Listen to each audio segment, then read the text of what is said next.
As mentioned, my name is Fiona. Me and my co-authors are from Northeastern University in Boston. They are both present here, so if you've had any criticisms, please go to them. And my work is on procedurally puzzling using a quality diversity algorithm to generate logic grid puzzles.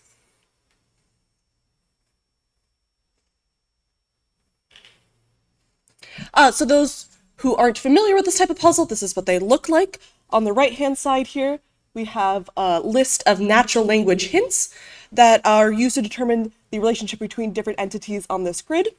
So in this example, we have our first hint is science is taught at 2 p.m. So we can fill out the grid saying science is at 2 p.m. And spoiler alert, this is what a completed grid looks like, where all the entities are matched up together. So the motivation for this work is that designing these types of puzzles can be very difficult for designers, particularly when taking into consideration how difficult you want these puzzles to be. It's not obvious what makes these hard. We also considered that designers would like a range of difficulties and a range of different solutions.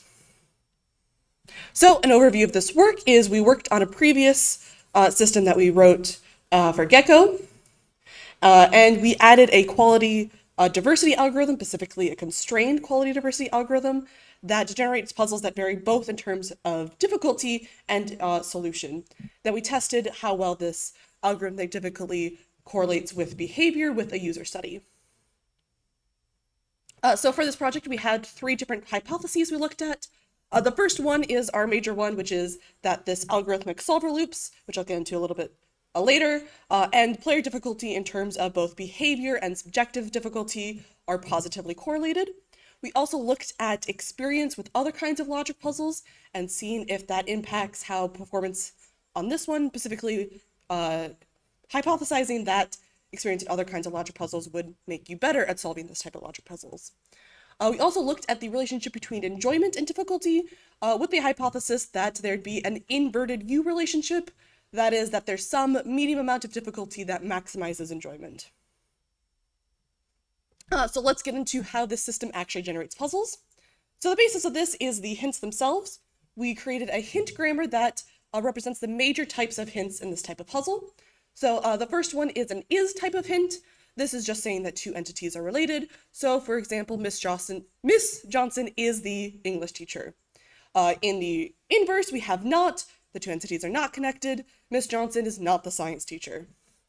Before is related to any kind of category or numeric category, saying one is before the other in some sense. So Miss Johnson teaches before Mr. Baker. Or as we computer scientists might say, XOR means that one of the entities, but not both of them, are connected. Miss Johnson or Mr. Baker is the science teacher. Complex OR is the same idea, except you have 2 different statements. Miss Johnson is the science teacher, or Mr. Baker teaches at 2 p.m. We have a solver that's custom to this hint grammar.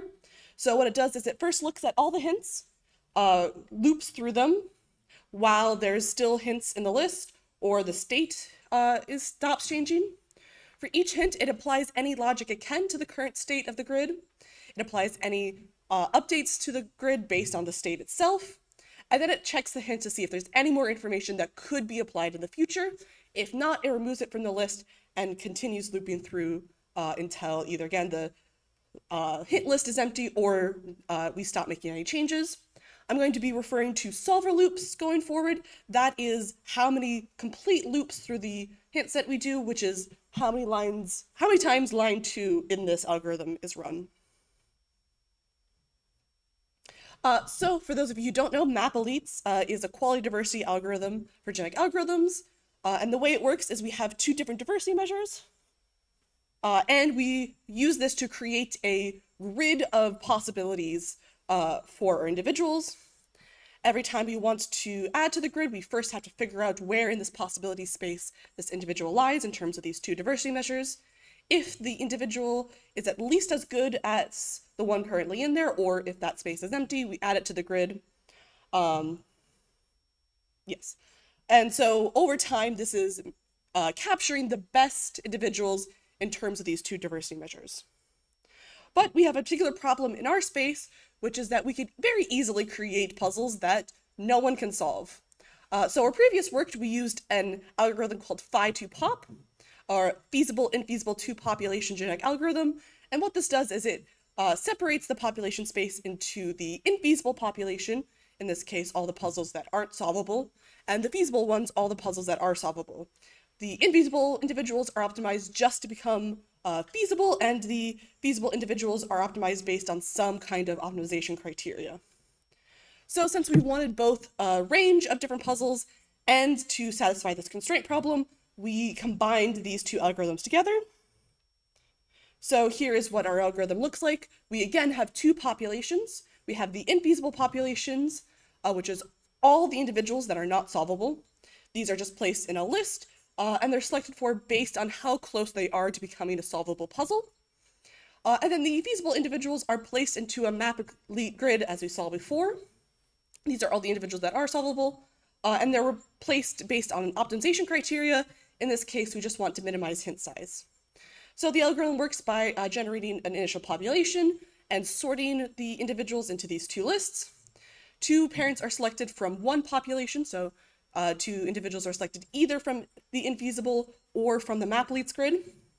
The infeasible individuals are selected based on their fitness, how close they are to becoming solvable, and feasible individuals are selected randomly from the grid. Mutation crossover is applied to both, and they are placed into the appropriate populations afterwards. So here's more details about the algorithm. So initialization, random hint sets are generated, 3 to 5 for each puzzle. Mutation, we either randomly add or remove a hint. Crossover, we randomly distribute hints between two children. We have the feasibility constraint, which is, can our solver actually complete this puzzle? Similarly, the feasible fitness is how close is this partial solution that the solver returns? How close is that to becoming a solvable puzzle? And then we have our two diversity measures. The first one is estimated difficulty, which is how many solver loops does the solver require to solve the puzzle?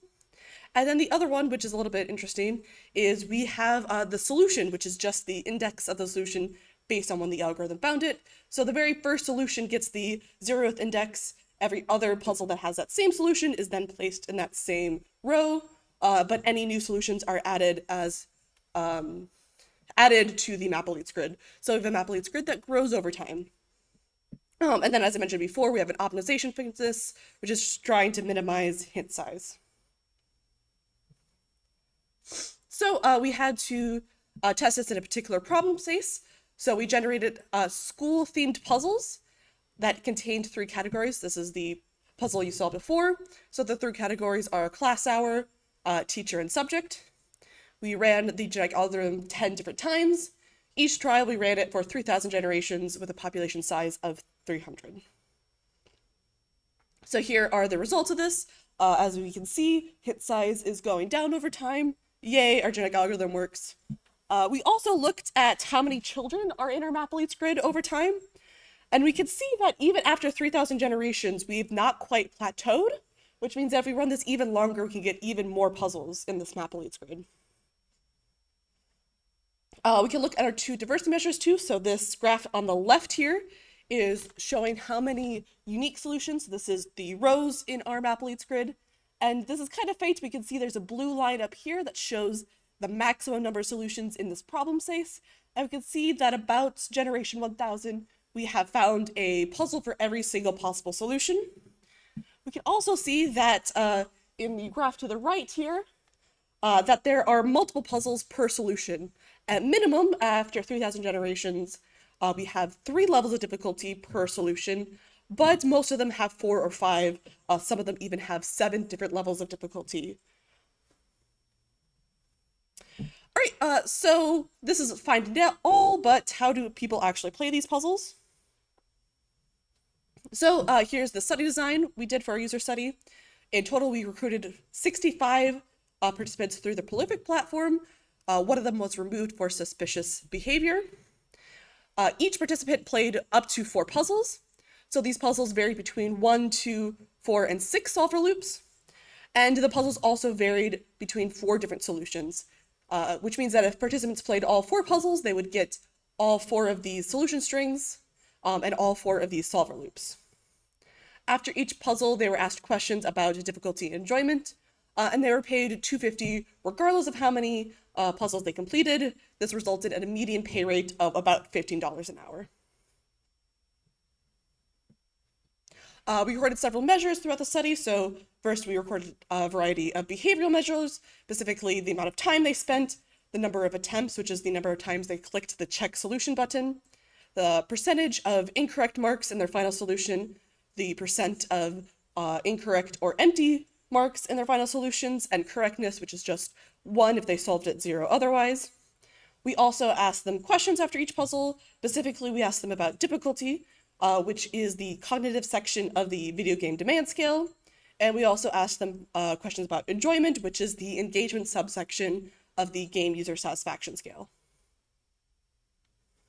So looking at hypothesis 1, which was that solver loops and difficulty are positively correlated, we used a ranked-based correlation, specifically the Spearman correlation.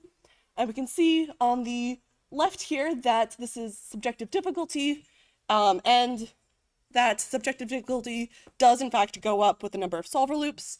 This was found to be statistically significant with a p-value of 0.05. You might also notice, though, that this is a scale from 0 to 7, and even in the easiest puzzles, they ranked it like 5.5, which means that they found all of these puzzles fairly difficult. We can also look at how often they got it correct, and we can see that they were more likely to get puzzles that had 1 solver loop correct than they were to get puzzles with 6 solver loops. This was not quite significant. We called this borderline significant with a p-value of 0.06. Looking at hypothesis 2 and 3, for previous experience, we did not find any relationship between previous experience with logic puzzles and performance on these specific logic puzzles. In terms of hypothesis 3, we also did not find a relationship between enjoyment and difficulty in this study. All right, I'll go over some conclusions we have. So the major outcomes is that we were able to generate puzzles that varied both in terms of solution and algorithmic solve time. We measured in terms of solver loops. Our algorithm generated at least 3 different puzzles with varying difficulty per possible solution, and we found that subjective difficulty was correlated with solver loops. There's many directions we go forward from here. We can look at more predictive models instead of just ranked-based correlation. We can explore different predictions of enjoyment. We did not find a relationship in this study, so maybe there's more nuanced approaches we can use to try and predict how people enjoy puzzles. We can also expand this generation to different puzzle types.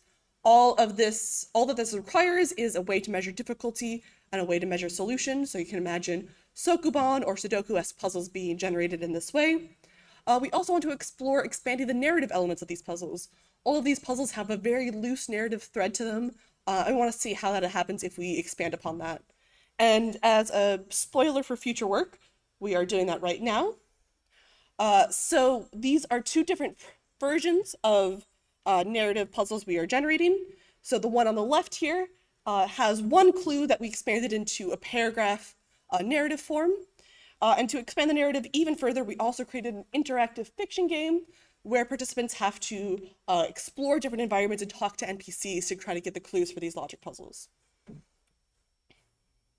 And also, spoiler alert, these forms of narrative increase the difficulty of these puzzles. All right, that's all I have for you guys. If you want to play the puzzles yourselves, I have a QR code to the left here. I also have the Open Science project, which has the user study data and the source code for this project. And I'll take any questions now.